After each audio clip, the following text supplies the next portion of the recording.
Alright guys, Hayzink here, welcome back, and what we're going to do is we're actually going to be taking a quick preview at Look and the event and basically what we can expect tomorrow, because this is already out in the SEA version of the game, and you know, it's something to look at. It'll give us an idea of what we're going to get.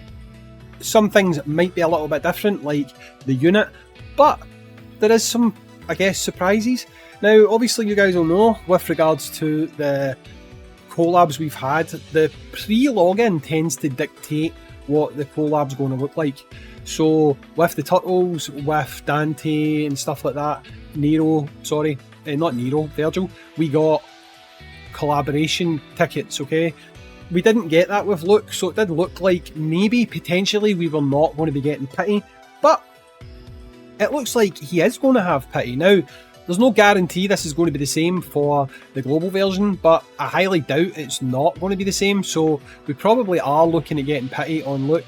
And as you can see there, you've got your Pity mileage markers. You'll get a copy at 60, one at 120, 240. This one caps out at 300. Now, I don't know if that's because of my prestige level on this version. I don't know. Somebody can tell me who's at a lower prestige level. Or VIP level, do they like make that a lower amount if you don't have too much VIP?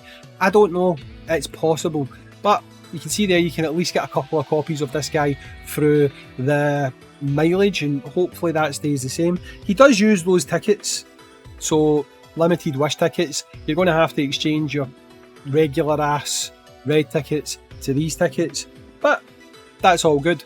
Now, while we're here, we might as well take a look at the unit. Now again, bear in mind, the unit could change. The unit may well change. Things like percentages and stuff might be higher on global, but then again, it might be exactly the same, okay? Because he does look like a decent unit. So you can see here, fire 10 consecutive fireballs that can penetrate enemy targets. Each fireball deals damage equal to 67% of attack. They do not count as ranged attacks and cannot be blocked, so they're unblockable attacks. I wonder if that counts for shields then, because you get shields that block hits. This flat out says it cannot be blocked, so maybe that just nullifies any kind of shielding. That's pretty good.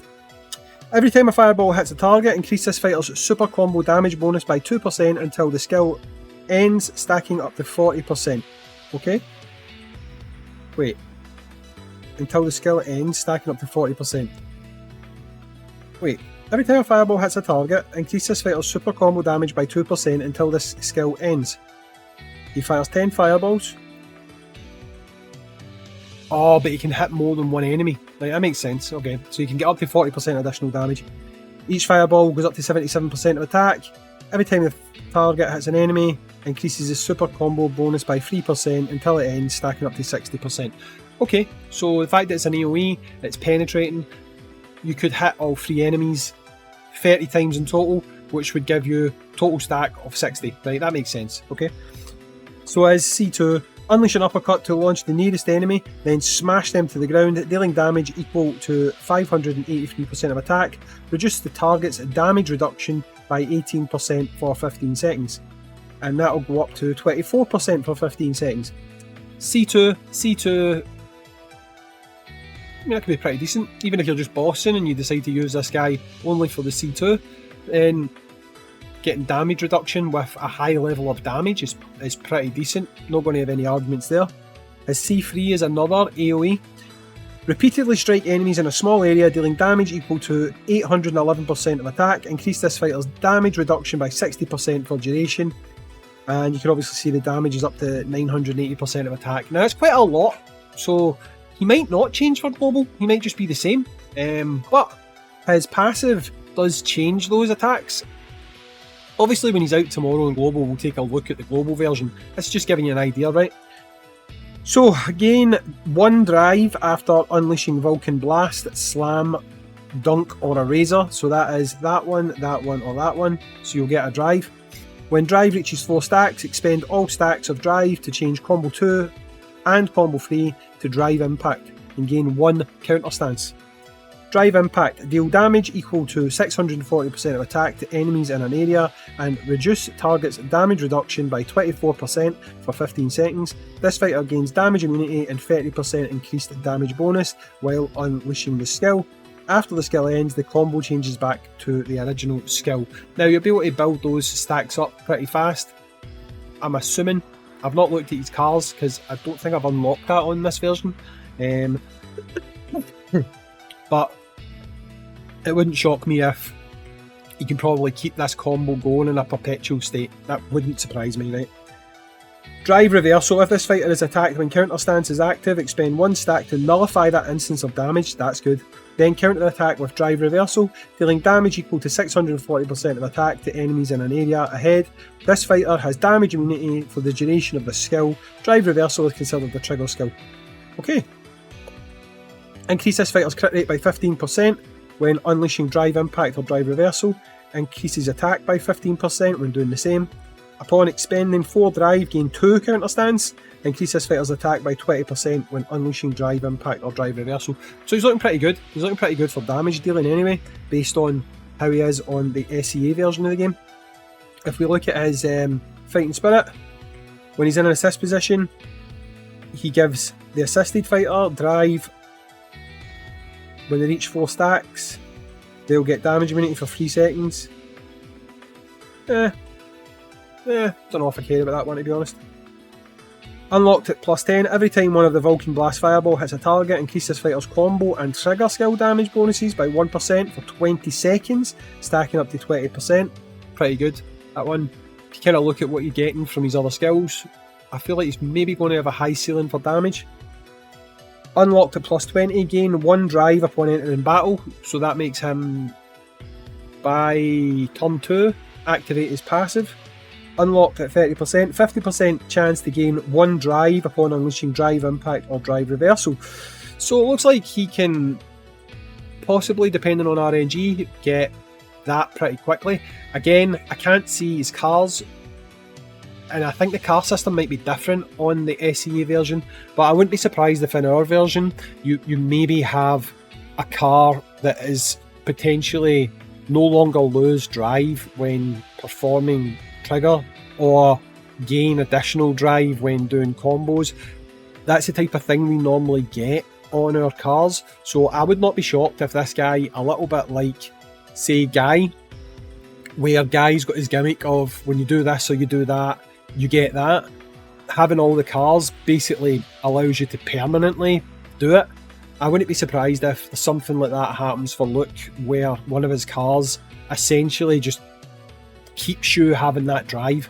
That's pretty decent, to be honest. It looks pretty good. I'm not want to go too far, but this guy potentially looks like he could be pretty damn good for bossing and pretty damn good for PvP as well. But we will see tomorrow when he's out how he performs on the global side of things. I think I've got enough to get him done. I have definitely got enough cars. I've got the boxes sitting there. I've got the Fighting Spirit stuff sitting there. I've got 3 Starlight. Maybe get 2 copies from the event, 2 copies from the Battle Pass. We've got mileage. Maybe he should be relatively easy to get done. I'm saying that now, and he'll probably not be, but we'll see how that one plays out. So yeah, I mean, look, as a preview, he's looking pretty good. If we go and look at his event, it's nothing unusual. You've got this tower thing, which has got 1 puzzle, sadly. I say sadly for me because like that's the only thing I can make videos on with these events. You've obviously got the very basic coaching gift. You've got the constellation style battle lust. So I don't know if you guys were a fan of that or not. I guess it mixes things up a little bit, but it's not your basic battle lust type thing. So that's a little bit different. But yeah, I mean, it's looking pretty decent. And obviously if we go to grants, you're going to have the grant, right? They've got the grant on their version, we'll get the grant on our version. So yeah, I think he's looking pretty good myself. I do think our event might be slightly different, we don't know yet. Obviously there'll be some other things out as well in our version because it's the half-year anniversary. With this version, you can see they don't have like the login or anything like that we've got, so things are definitely different.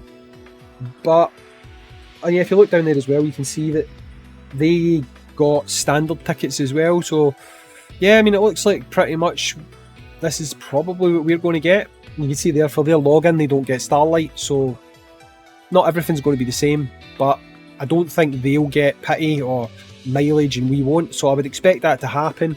And I don't think Luke is going to be any worse than he is for them. If anything, he'll be slightly better for us, but he does look pretty good, so I don't even know if they need to change him. But hey, any changes I can only see making him stronger, not weaker. So yeah, I mean, just based on an early kind of preview peek, I think Luke is potentially looking like he is going to be pretty damn solid. Anyway, I've been Hayzink, thanks for watching, and I'll catch you all tomorrow. Peace out, and I'll see you later.